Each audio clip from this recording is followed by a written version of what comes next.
If you're looking to invest in the stock market and you don't want to buy a specific stock, you may turn to a mutual fund or an ETF, an exchange-traded fund. Now, the two share many similar characteristics. They both represent a basket of stocks or bonds, and as a result, are both typically viewed as less risky than when you choose to invest in a single stock. Both are managed by fund managers, but that's about where some of those similarities stop. Mutual funds have been around since 1920s. ETFs, they're relatively new in comparison. The first Spider S&P 500 ETF, ticker SPY, that launched in January of 93. So here's the advantage over mutual funds when it comes to ETFs. ETFs can be bought and sold throughout the trading day compared to mutual funds, which can only be purchased at the end of the trading day. There are two main types of ETFs that we want to talk about: active and passive. So passive ETFs, they typically track an index here and the portfolio is updated periodically. On the flip side,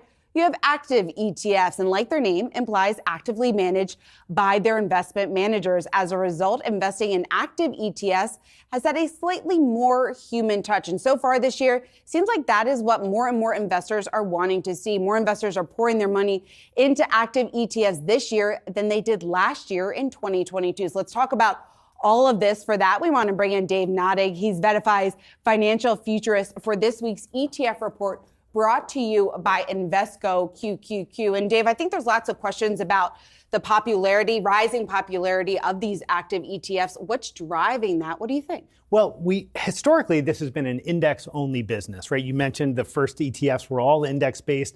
We didn't really get any active ETFs until PIMCO brought out BOND, their active bond ETF. And even then, most of the assets just sat there for about 10 years. It's really only been in the last year and a half or so that we've seen any real interest in active ETFs. This year so far, we're looking at about close to 40% of the flows. Last year was already a big year. We got up to close to 14% of the flows. That was already the biggest year we'd ever seen for active, up from about, I think, 8 or 9% the year before. So clearly this is a story of investors slowly coming to this realization that active may have a place in their portfolio. Why? Why the transition?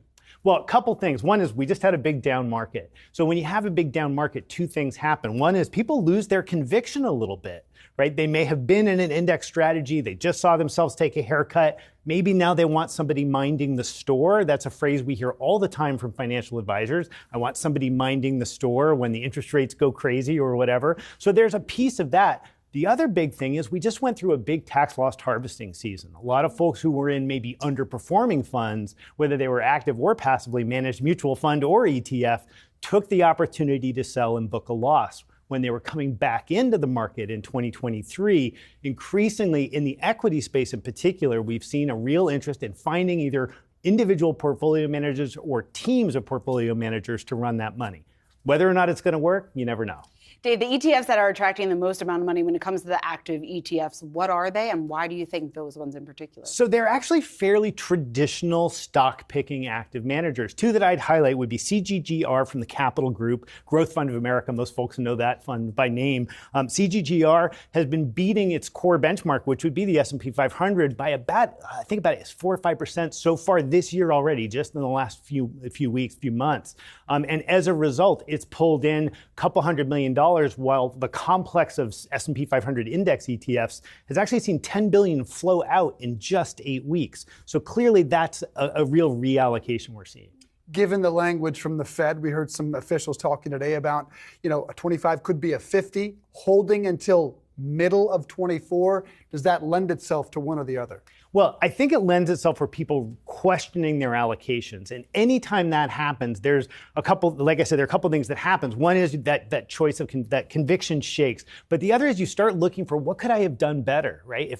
If rates are now going to be 50 or 75 bips and I don't know what to do about that, finding a seasoned portfolio management team at least may make you sleep better at night. Now, historically, we know the track record for active as a class is not actually that great.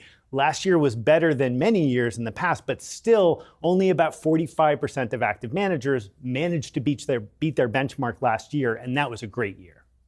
Dave Nadig, excellent information, sir, as always. Great to have you in studio. Thanks for having me. Thank you, my friend.